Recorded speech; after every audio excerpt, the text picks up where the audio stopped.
नमस्कार दोस्तों, आप देख रहे हैं सत्य की राह न्यूज में ब्रिजेश। इस समय सोशल मीडिया पे एक मामला बहुत तेजी से चल रहा है। जो कलकत्ता में एक डॉक्टर का रेप हो जाता है। जो महिला डॉक्टर है उसका रेप होता है। उसी के बारे में एक सपा के बहुत ही कट्टर सिपाही हैं।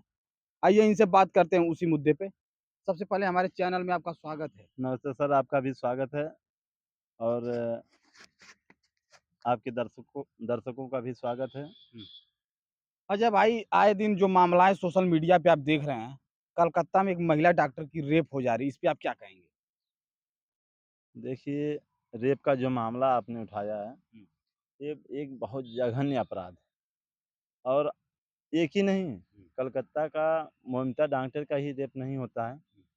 पूरे ऑल इंडिया में हज़ारों ऐसी रोज़ बच्चियों के साथ रेप हो रहा है, जो बहुत घिनौना अपराध है और इसके लिए सीधे तौर पे सरकारें दोषी हैं। कहीं न कहीं सरकारें दोषी हैं। मैं मानता हूँ सरकार का हाथ इसमें नहीं है, लेकिन सरकार इस पे कोई ठोस कदम नहीं उठा पाती है। प्रशासन की लापरवाही होती है।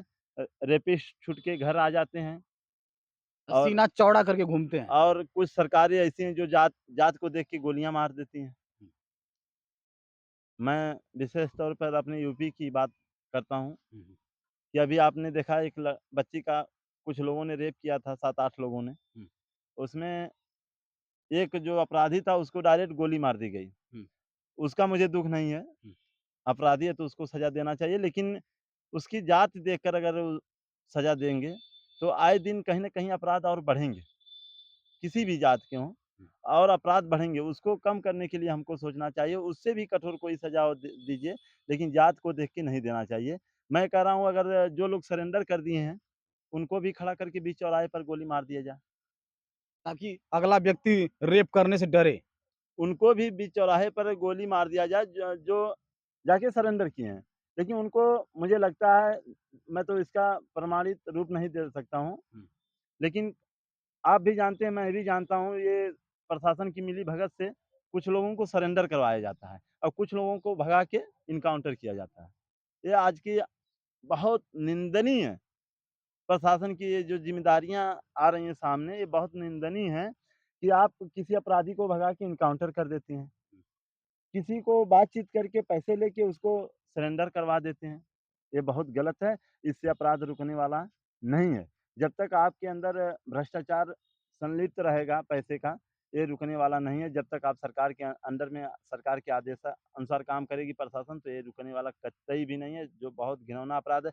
मैं तो अभी देखा हूँ राजस्थान में, आज का न्यूज़ है सर। राजस्थान में एक महिला के साथ दिन-दहाड़े रेप होता है। कूड़ा बीनने वाली औरत होती है, उसके साथ दिन-दहाड़े रेप होता है। वहाँ की सरकार उसको गोली क्यों नहीं मारती? भाजपा की सरकार है वहाँ पे। तो सरकार किसी की भी हो, यानी आपको क्या लगता है जो भाजपा की सरकार है, वो रेपियों को बढ़ावा दे रही है? केवल रेपिस्टों को नहीं, हुँ। हर मामले, हर क्षेत्र में जो अपराध बढ़ रहे हैं, इस सरकार में चरगुना हो रहे हैं, उसका कारण है कहीं न कहीं देश भुखमरी की कगार पे पहुँच चुका है, गरीबी की कगार पे पहुँच चुका है। पहले लोग चोरियाँ ज़्यादा करते थे, क्यों? क्योंकि उनके पास कोई काम-धंधे नहीं होते थे। उनके पास काम-धंधा जब आपको काम-धंधा नहीं मिलेगा, आपके पास पैसे नहीं होंगे, कुछ लोगों की मजबूरियाँ हो जाती हैं चोरी करना, सिखा देती हैं मजबूरियाँ। तो कहीं न कहीं सरकार तो इसमें फेल है ही है। बीएड, बीटीसी, बीटेक करके अगर छात्र घूमेगा, सर के बाप के सर का बोझ होगा, तो आए दिन अगला कदम क्या उठाएगा उसकी क्या गारंटी है? वो रेपिस्ट बनेगा कि चोर बनेगा कि बदमाश बनेगा, क्या गारंटी है? तो कहीं न कहीं सरकार को इस बारे में सोचना चाहिए, समाज के बारे में, जिससे लोगों का लगाव बढ़े, घटे, बढ़े ना। तो इसके लिए मैं तो बहुत जो भी मैं कहता हूँ कि ऑन स्पॉट उनको ख़त्म कर देना चाहिए, जिनका चेहरा सामने आता है रेपिस्टों का। वो चाहे किसी जात-बिरादर के हों, किसी धर्म के हों, किसी पार्टी से बिलॉन्ग करते हों। अभी मैं कई लोगों का नाम बता दे रहा हूँ। अब जैसे हम कानून पे तो हम सवाल नहीं खड़ा कर सकते हैं, लेकिन एक बात सोचने में मजबूर कर देती है कि आसाराम जैसे जिनका नाम लेने में भी शर्म आती है। आसाराम हो गए, राम रहीम हो उनको गए। तो लोग पूछते थे। ऐसे ऐसे व्यक्ति क्या ऐसे व्यक्ति जब रेपिस्ट के केस में अंदर चला जाता है और फिर वो बाहर आता है बेल पे, तो ये बताइए अगला आदमी क्या सोचेगा? ये तो कहीं न कहीं हमारे देश का कानून इसके प्रति लूज़ है। जी सर। 22 सितंबर से आजमगढ़ महोत्सव होने वाला, इस पे आप क्या कहेंगे? देखिए महोत्सव से कुछ नहीं होने वाला है। हुँ। आप 1-2 नहीं 1000 महोत्सव करिए, उससे क्या होने वाला बताइए? बताते हैं कि महोत्सव कलाकारों का मनोबल बढ़ेगा। कलाकारों का तो मनोबल बढ़ रहा है। आज की नवयुवक पीढ़ी जो है हाथ में मोबाइल लेके दिन भर वीडियो बना रही है, दिन भर वीडियो देख रही है। तो मनोबल यही बढ़ रहा है, बच्चे पढ़ाई छोड़ के रोड पे घूम रहे हैं, बच्चियाँ रोड पे जा रही हैं, तो मनोबल हाई है। तो ये तो एकदम गलत है, सरासर गलत। क्या लगता है आजमगढ़ महोत्सव से कोई बच्चों के ऊपर बेनिफिट नहीं है? आजमगढ़ महोत्सव मनाया जाए, शिक्षा के क्षेत्र में मनाया जाए, रोज़गार के क्षेत्र में मनाया जाए, विकास के क्षेत्र में मनाया जाए महोत्सव मनाना है तो। और एक कलाकार के रूप में कौन-सा महोत्सव होता है बताइए? नाच-गाने से हमारे देश की तरक्की होगी। कोई टेक्निकल इंजीनियरिंग कॉलेज खोला जाए, आईटीआई कॉलेज खोला जाए, युवाओं को रोज़गार मिल जाए। युवाओं को रोज़गार मिल जाए, सुविधाएँ मिल जाएँ। उसका महोत्सव मनाइए, खुशी से मनाइए, हम भी चलते हैं महोत्सव मनाने के लिए, कौन आपको सुविधा मिलेगी, आप उसमें खुश होंगे कि आपको केवल एक रात के लिए डांस दिखा दिया जाए, आप 1000 2000 वहाँ लुटा के आएँगे, उसमें खुश होंगे। नहीं भाई, रोज़गार चाहिए। अगर आपको ऑर्केस्ट्रा दिखा के 1000 2000 खर्च करके आएँगे, घर पे बीवी भी गाली देगी, माँ भी गाली देंगे, पिताजी अलगे से गाली देंगे, तीनों लोग गाली देंगे घर भर के गाली देंगे। और रोज़गार मिलेगा तब? रोज़गार मिलेगा तो जो तुम्हारे ख़ास दुश्मन होंगे, जो रिश्तेदार कभी ताकते नहीं भैंचोद, वो भी आ जाएँगे यहाँ घर पे आपके, हुँ। वो भी आ जाएँगे आपको बधाई देने के लिए, लड़का उनका सिपाही हो गया, उनका लड़का सरकारी नौकरी पा गया, उनका लड़का इंजीनियर हो गया। तभी गरीबी भागेगी, जो गरीबी चरम सीमा पे चल रही है। अब गरीबी को गरीबी नहीं कहना चाहिए, क्योंकि आप समझ सकते हैं कि जब भारत देश की 80 करोड़ जनता अनाज के ऊपर निर्भर करती है, तो उसको आप आकलन कर सकते हैं कि हमारे देश में कितनी गरीबी है। अगर आपका सूट-बूट अगर आपको ऊपर से पहना दिया जाए, अंदर से आपका पेट भूखा है, तो उसको अमीरी नहीं कह सकते हैं, उसको हीरोगिरी नहीं कह सकते हैं, उसको आप खुद महसूस कर सकते हैं कि मेरे पेट के अंदर क्या है। सही बात है। जी, और तो फिलहाल आपने रेप के बारे में पूछा था, जो बहुत, बहुत निंदनीय घटना है। हुँ, ऐसी घटनाएँ नहीं होनी चाहिए समाज के अंदर। हुँ। क्योंकि इससे सभी लोगों के अंदर एक डर बना है। कोई भी व्यक्ति अपनी बहन-बेटी को कैसे बाहर भेजे? यह एक सवाल है, एक समस्या खड़ी हो जा रही है। ये जो समस्या खड़ी हो रही है, हुँ, कहीं न आए दिन फैशन भी ये समस्या खड़ी कर रहा है। मैं व्यक्तिगत किसी के लिए नहीं कह रहा हूँ, हुँ, लेकिन आज की जो ज़िंदगी है, हुँ। कम उम्र में ही बच्चे-बच्चियाँ फैशन के दौर में आगे भाग रहे हैं, हुँ, जो वो भी अपराध को बढ़ावा दे रहे हैं। हुँ। उसको घर के गार्जियन को क्लोज़ करना चाहिए, अच्छी उनको शिक्षा देनी चाहिए, जो हमारे भारत देश का कल्चर रहा है, उसको अपनाना चाहिए। हुँ। सरकार को आपसे आपके माध्यम से मैं सरकार से विशेष अपील करता हूँ कि सबसे बड़ी चीज़ होती है शिक्षा, और जब शिक्षा महँगी होगी, तो ज़ाहिर-सी बात है कि अपराध उत्पन्न होंगे। अपराध घटेगा नहीं। नहीं घटेगा, क्योंकि शिक्षा इस समय इतनी महँगी है कि अपने बच्चों को पढ़ाना मुश्किल है। गवर्नमेंट कॉलेज की दुर्दशा आप देख रहे हैं यूपी की। बच्चे जाएँगे, घूमेंगे रोड पे, टीचर को कोई प्रॉब्लम नहीं, कोई समस्या नहीं उनको। कोई समस्या नहीं है। उनके ब बच्चे तो प्राइवेट स्कूल में ऐश कर रहे हैं। जी, जी, बिल्कुल। इसलिए आपको गरीबी हटानी है तो सबसे पहले शिक्षा को मजबूत करना चाहिए। आप चले जाइए अस्पताल, गरीबों को क्या चाहिए? दवा चाहिए। अस्पताल चले जाइए, हुँ, सरकारी अस्पताल, हुँ, वहाँ तमाम दलाल खड़े हैं। हुँ, और एक ठो तो मैं नई चीज़ देखा भाई हुँ, कसम से, हुँ, अब मैं क्या इस सरकार को इनाम दूँ?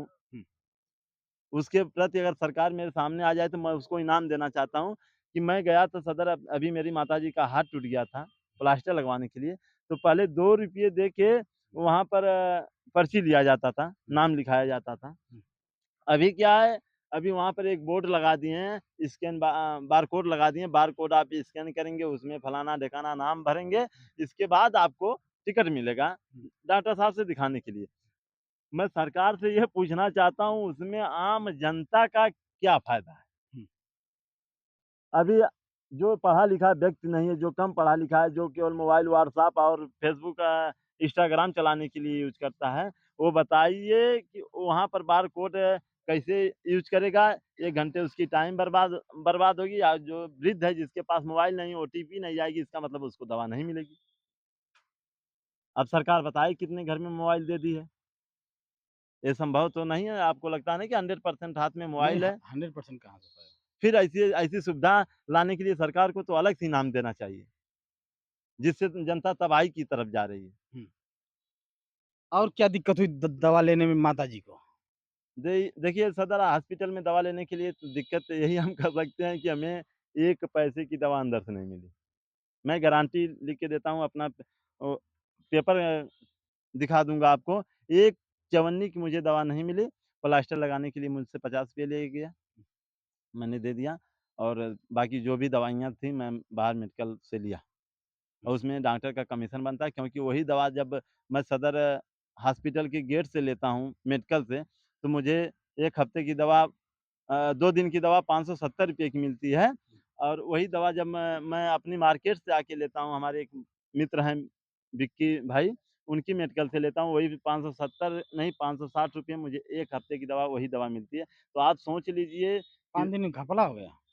आप सोच लीजिए कि इस सरकार में जनता कितना संतुष्ट है, क्या चाहती है, क्या नहीं चाहती है। आप खुद जनता अगर जो भाई मेरी आवाज़ सुनते होंगे, वो खुद अनुभव करें अपने आप को कि जो सुख की रोटी खा रहे हैं, खुदा न खास्ते कभी हॉस्पिटल पहुँच गए हैं, उनके पास पैसा नहीं है, तो कैसे दवा लेंगे या अपने मरीज़ को कैसे बचाएँगे? सही बात।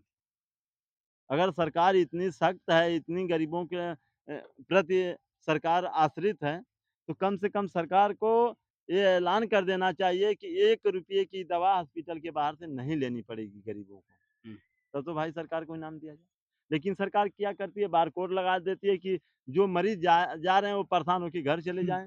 हाँ, उनके पास मोबाइल नहीं, ओटीपी नहीं जाएगा, दवा नहीं मिलेगी। वो बेचारे जा रहे हैं प्राइवेट में, हाँ? वो तो बेचारे प्राइवेट की तो हालत भाई थोड़ा अजीब-सी है। प्राइवेट की भी बात बताइए, प्राइवेट की क्या हालत चल रही है? देखिए, प्राइवेट हॉस्पिटल को तो हम यही कह सकते हैं डॉक्टर भगवान होते हैं। हुँ, लेकिन जो प्राइवेट हॉस्पिटल हैं, हुँ, उनके 2-4 10 ठो कैंडिडेट रहते हैं। हुँ, जैसे सरकार के होते हैं एमपी और विधायक, हुँ, वैसे प्राइवेट अस्पतालों की कुछ नर्सें होती हैं, कुछ गाँव की महिलाएँ, कुछ हमारे अगल-बगल में भी 1-2 हैं। वो क्या करती हैं, आपके घर अगर डिलीवरी किसी महिला की है, तो आपको डिसीज़न देंगी। वहाँ मिशन हॉस्पिटल नहीं ले जाएँगी, वहाँ मरीज़ को मार देते हैं। वो लेके जाएँगी बिलरियागंज, जहानागंज, फलाना-ढिकाना लेके जाएँगे और वहाँ जाने के बाद डॉक्टर साहब एकदम सीरियस रिपोर्ट लिख देंगे, नहीं इनकी तो जान जाने वाली है। हुँ, डॉक्टर साहब लेके चले गए अपने प्राइवेट अस्पताल पे, वहाँ ऑपरेशन किए, 50,000 रुपए की बिल बना दी। हुँ, आए दिन यही कंडीशन बनी हुई है, हुँ, तो इसलिए सरकार से मेरी विनती है कुछ आप सोचिए, हुँ, आम जनता के बारे में सोचिए, कुछ ऐसे काम कीजिए जिससे आम जनता का फ़ायदा हो और इस सरकार में मुझे असंभव लगता है ऐसी चीज़, हुँ। क्योंकि जिस व्यक्ति के पास परिवार नहीं हो, वो दूसरे का परिवार दूसरा ही होता है, अपना परिवार अपना होता है। अपने का दर्द और दूसरे का दर्द में बहुत फ़र्क होता है मित्र, इसके लिए सरकार को अपना परिवार मानना चाहिए सभी लोगों को और सभी को सुरक्षित रखना सरकार की ज़िम्मेदारी बनती है क्योंकि हम ही से सरकार चलती है, हम ही से टैक्स लेती है, हम ही से विकास सरकारें करती हैं। ये हमें समझने की ज़रूरत है, हमारे भाइयों आम जनता को समझने की ज़रूरत है। इस समय बीमारी को लेकर के लोग एकदम परेशान हैं, गरीब लोग एकदम तबाही पे आ गए हैं, इस पे क्या कहेंगे? अभी तो आपने कोरोना का विकराल रूप देखा ही है, हो सकता है आगे चल के इससे भी विकराल रूप आ जाए हुँ, और ये सरकार को बचाना असंभव है। क्योंकि जो मेडिसिन बनाई गई थी, आपने कोविशील्ड देखी थी, उसमें हमारे प्रचारक मंत्री जो हैं भारत देश के, प्रचार मंत्री माननीय मोदी जी, उस वैक्सीन पे अपनी फ़ोटो लगा देते हैं। ये जहाँ जो इ इस सरकार का एक विशेष महत्व है कि जो भी काम करती है, वहाँ पर अपना एक प्रचार मंत्री